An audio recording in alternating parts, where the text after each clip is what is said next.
Hey y'all, what's going on? Kurt, number one is Kirk Weekes. Y'all would originally know me from New York Uppercuts, which was located in Robert Street in town. I've been there for about 20 years, started from April 1999, and we went on to June 2019. 20 years, and I would say we had one of the biggest and best barbershops in town. During that time, probably say about 10 years into that, or probably 8 years into the barbering, I would have started to transition into the exercising thing, where it comes now that y'all know me as Kirk's Boot Camp. A lot of people still know me as a barber. I still see people and they still shout me out as a barber, but everybody knows for Kirk's Boot Camp. What I would say is the funny thing about it is both of these entities and both of these jobs and professions I always deem to be kind of spiritual, because they actually make people feel good about themselves. As a barber, you cut someone's hair, once you get a fresh haircut, and it was a barbershop and salon. So even for the women, once they get a nice hairdo, you feel good about yourself. You're ready to go. You're ready to roll. Your confidence level is up. It's the same thing with losing weight. It's the same thing with exercising. So I figured both entities I would deem to be very, very spiritual, of making people. Over the years, we have lost hundreds and hundreds of pounds. Hundreds of pounds at Kirk's Boot Camp, and next month we'll be making 15 years that I've been here at the gymnasium. All right, so before we dive into the fitness journey, how you've been working with so many individuals, let's talk about barbering. You said it's something that you see as spiritual. Confidence, self-esteem, and these things. Talk to me a bit about that. How important is it for a man or a woman, young person, to exude that confidence as they go about the day-to-day journey? Well, they say when you look nice, you act nice. When you dress well, you perform well. So that's where that would come in at. You would see some people, I've heard people call me, man, I feel depressed. I need a haircut. And it was like, seriously? So when you really started to catch on at what a haircut is really, really doing, people are really depressed until they have a good haircut. A good haircut would really uplift your spirits. And it's the same thing for women. Okay. All right, as we know, traditionally, barbering is something that, like you said, is more than just a haircut. Throughout your years of barbering, the relationships you've built with customers and so on, what are some of the things you've observed being most important in your line of work, outside of, like I said, the physical stuff? The most important? You mean like generally? Generally, providing that service, being there for your clients, outside of the physical stuff, actually cutting that hair. Honestly, right? And you may be able to relate, but you would never believe it. And for the 20 years, you can imagine how many people would have sat in my chairs, right? You see, relationships is one of the biggest problems that people have. And I've discovered that there and here at boot camp, people want to talk. There's a lot of men that need to talk. They don't have other men to talk to, and people confine in their trainer, they confine in their barber, their hairdresser. You know how that goes. It's very, very personal. So I find a lot of people are unhappy at home. Some people used to come to the barbershop just to hang out. Sometimes they may not even need a haircut. They just want to hang out. They just need to get away. I found the same thing here. Some people find that this hour just gives them a breath of life. They just don't want to be home. They just need to get away. Yes, you're going to get a sweat, but sometimes, believe it or not, some people don't even care about exercising. They just want to get away from, and it's bad that, it may be only an hour. You're still going to return into that environment that you're trying to run from. So eventually you still have to deal with your problems. But if you could get away for a moment, get away. Okay. All right. So you mentioned that obviously you would have spent a bit of time overseas, Europe and so on. I want you to make some comparisons for me, because traveling does a lot. When you travel, you're able to, like I said, make stronger comparisons and so on. What has your experience been like, coming back to Barbados after spending time overseas? The experience here compared to there, well, the pace is much slower. That's the only thing I can really say. The pace is much slower. I find that a lot of people take things for granted. And when you're able to travel and deal with other cultures and experience different things, you would understand, that even something as simple as the beach, As simple as that, that we take for granted. A lot of people don't even go to the beach, and we have it around you where people, you would see people post on social media, I live where you vacation. But people don't really, jump into that and visit the beach, and they don't take advantage of it. But they say it, people just, is a social media thing. But people do not take advantage of just having that alone. But it's a big, big difference. It's the biggest cities, a faster pace.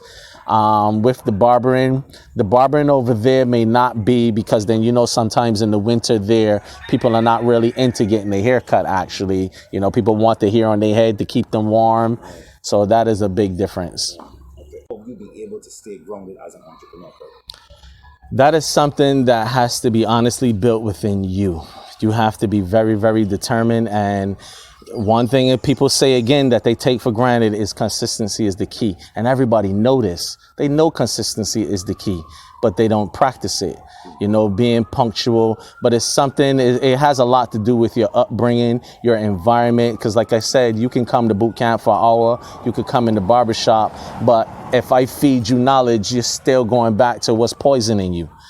So I think we need more programs, especially for the youths, like the YMCA. I think they could do better there for sure. The after school programs and things like that. So it has a lot to do with that, and especially the youngsters these days, the boys.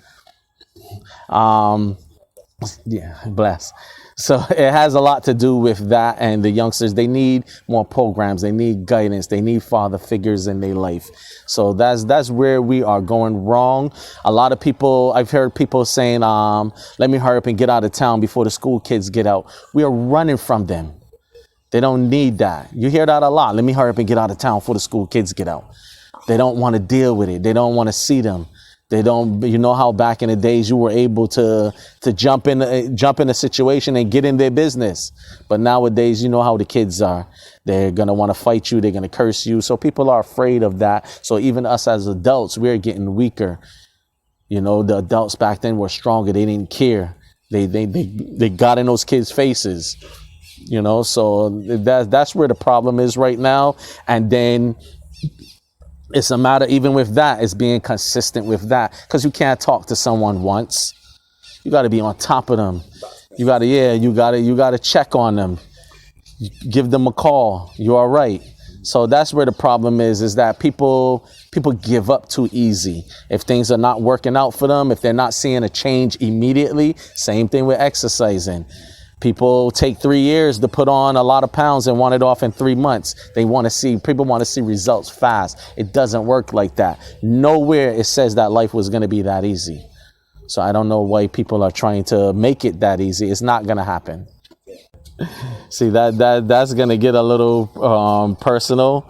A lot of entrepreneurs, especially, can we get into the COVID situation? So, COVID would have touched a lot of people drastically. And it goes back to, if things are not working out, the fastest thing people know how to do is give up. I always say, if you do something once, you could do it again. So from the time that you even reach that entrepreneurship, you should be able to, even if your business fails, because then you can't really make it in life unless you fail. You don't know the value. That's why a lot of people don't know the value of money. But there's a thing that says, if you save money, money will save you. So I see a lot of people doing a lot of different things. I don't really want to get into it, but people do a lot of things, and that's where they tend to fall. Also, you being an entrepreneur, then you are accounted on by a lot of people, so people are looking forward to you to help them. And so that's how a lot of people actually fall, helping others and doing so much different things that they're not supposed to be doing other than focusing on their business. But as an entrepreneur, it goes back to the consistency. You just got to stick through it. No matter what happens, you got to fight. You got to stay. If you got there once, you could do it again. Wherever it took you off track, just take time, back up, count your steps, and keep going forward. If you want my personal opinion, and people may watch this video and not agree, but to me, it's not that bad. It's really, really not that bad compared to what I've seen. I always say, I always make a joke and say that there's not a block in Barbados that police would not raid. You know, so it can't be that bad. They have places in other countries and other parts of the world that police won't dare visit. They're not going. So that's another thing that Bajans are taking for granted. They may not be accustomed to a lot of things that's going on, but it's really not that bad. They're not consistent. So the crimes is not happening frequent, and I'm not gassing anyone up to say, but it's really not that bad. And I think Bajans are taking it. I hear people saying, well, you things are getting bad around here, but it's compare. If you want to compare, and you have to compare sometimes, it's not that bad. It's not something I would even advise. You know, Barbados is very expensive. So, and I think statistically we are actually the fourth most expensive place to live in the world, and that's in the world. So, and that's not nothing I made up. That's a statistic. So I don't know if you don't have, and even with the entrepreneurship, you can't nowadays, and nowhere in the world, you can't have one source of income. So that's where I forgot that part also, to also share that and advise that you have to think of different ways to hustle, whatever rocks your boat, as long as it's not illegal, but you have to have multiple, at least 2 to 3. Don't just, that's what I'm saying, something don't work out for someone, they give up. They're not creative. You know, they might watch something else and say, well, I could do that. No, you can't. That's not there for you to do. So once you are creative, and for anyone overseas that is looking to come back home and experience this, you still have to have, it depends on if you have a good retirement plan, that's up to you. But other than that, you have to have multiple sources of income to actually survive comfortably here in Barbados. Okay. One thing with my retirement, I have this attitude that I would never ever would love to have to depend on the government. That's my thing. I don't want to have to care who's in power, because no matter who's in power, you still have to work. People look for the government for everything. They blame the government for everything because they don't want to do anything. The laziness, the laid back, you know, and that's the difference of being overseas, and especially in the winter, 10 degrees below zero, you have to get up and move. You have to get up and move, and just a little bit of rain here, people ready to go home. You know, so I've always had this attitude that I don't want to ever have to depend on the government. My final plan I would love to have, going back to, if I do it, I would like to have the best gym in Barbados. I've also wanted to it was an idea that I would have had years ago, but I diverted from it, which is barber on wheels, and which actually turning a truck into a barber shop. So that was still, so those are two things, a gym and the barber on wheels. I would love to retire. And if I'm not doing it myself, because even also training and cutting here are two things that you can do at an older age. There's certain things that you just wouldn't look right doing at an old age, but I can still, once I'm fit and I'm taking care of myself, I can still train somebody at 60, 65. I could still be a trainer. I could still cut hair at 60, 65.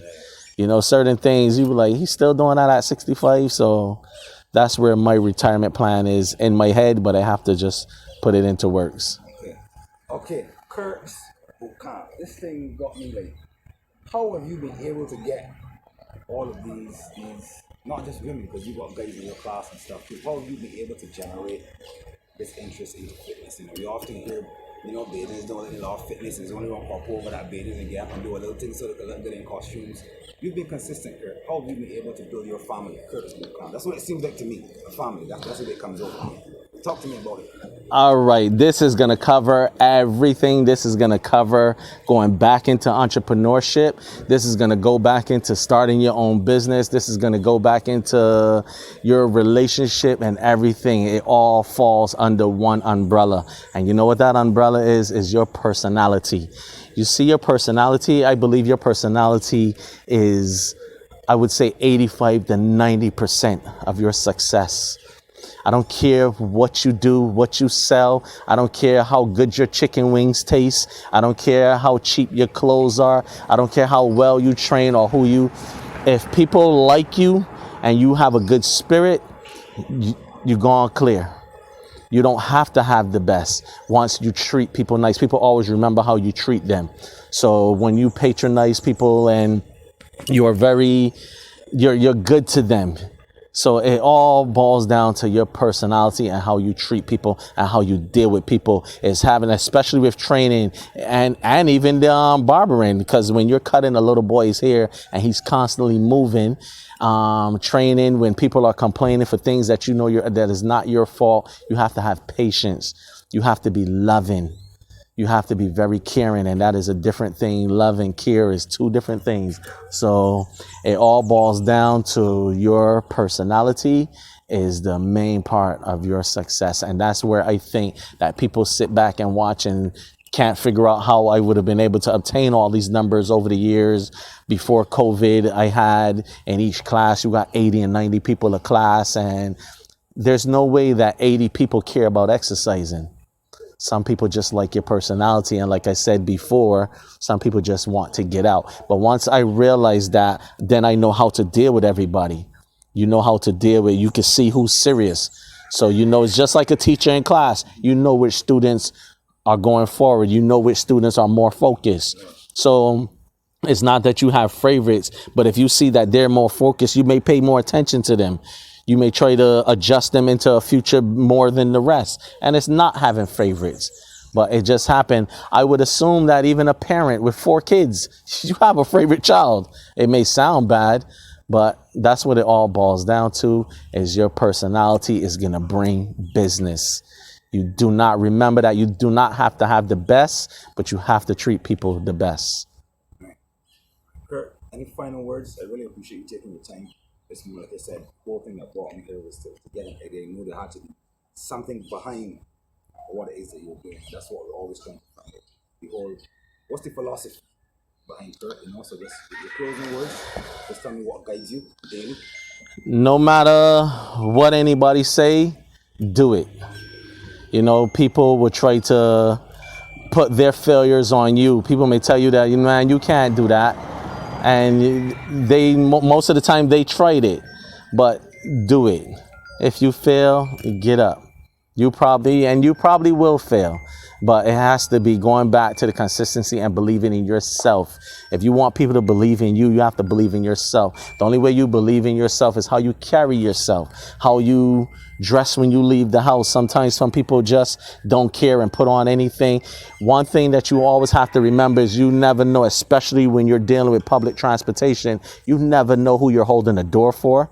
You never know who you are helping. You don't know if going back to your personality again, somebody may just say, I want him or her in my company. I want him or her in my office. Get that person's name. Get that person's number for me. So wherever you working, if you're on the road, you're visiting restaurants, you're just dealing with the public, always be careful and always pay attention to how you treat people. Somebody is watching you, and always remember that somebody is watching you. And especially with social media these days, you have to be very, very loving. You don't know what someone is going through. And since COVID, a lot of people still haven't recovered. You know, check on them strong friends. You got a lot of friends that you think strong. They probably home crying. You got to check on them also, because somebody didn't reach out to you. Don't think they acting funny. They may be going through something. So being loving and caring and consistency and your personality and all of these things will help you go forward and help you stay on top. Can I get religious on you for a minute? I'm going to end it with this. Your vision. And they say without vision, the man shall perish, right? The number one miracles that would have took place in the Bible was the healing of the blind. And why is that? You know, I don't know if blind people actually got healed and how true everything is, but I know that it's a message. And it goes to show us that it shows us how very important your sight is spiritually and physically. It had so much miracles in the Bible. But the most frequent miracle that took place in the Bible was the healing of the blind. And I think people need to take heed to that. And that is a message. And it goes to one particular story where they had a blind man that the Lord healed. And the Lord told him, do not go back to the town I took you from. You can go anywhere else in the world. What do that mean? Goes back to when I said, when I talk to people, they're still going back into that environment.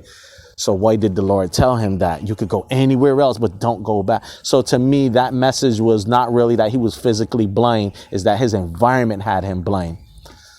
The Lord took him, other stories, the Lord touched people immediately and healed them. This particular blind man, the Lord took him away from his town and made him uncomfortable, because that's where people find it hard to survive, when they're uncomfortable.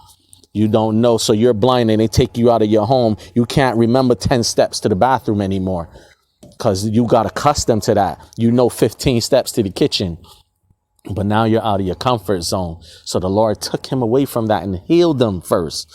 He didn't heal him like the rest, and then said to him, do not go back to the town that I took you from. And that is an important message that I always take with me, that your sight is very, and your vision. And that's why they say, even in a business, you got to have a vision. Why do they say that? You got to have a vision in business. You got to have a vision in your marriage. You got to have a big vision in school. If you don't have a vision, you're going to see and look to the side of you, and everybody's going to be passing you by if you don't have a vision. So that's what I would leave everyone with. Plug Kirk's boot camp. I don't want to assume that everybody knows where to find you. Obviously, we're at the Willie Gymnasium. Yeah, but we do online classes and stuff. So how can they find you, Kirk? Yes, they can find me here at the Wildy Gymnasium. It is Monday till Friday. We do 5 a.m. classes, 6 a.m. classes, 5 p.m. classes, 6 p.m. and 7 p.m. We also do random stuff other places. We go other places and do other workouts. I also do online. You can reach out to me when you're ready to do that online, but that also takes self-motivation, which is very hard to do. To motivate yourself can be hard also, to stick to something. And the human mind is naturally competitive, so we want to be next to people physically to challenge them. You know, so some people are not equipped enough to do something at home alone. But if you are, then the online can also be for you. And that would have started during COVID. And I realized since we came back out physically, a lot of people still liked it, that option. So we stuck to that. And that's been going for 3 or 4 years now. And that is very beautiful. So you can also do personal training. You can reach out to me for that also. So you have 3 options. You could come out physically, do online, or personal training. Thanks a lot.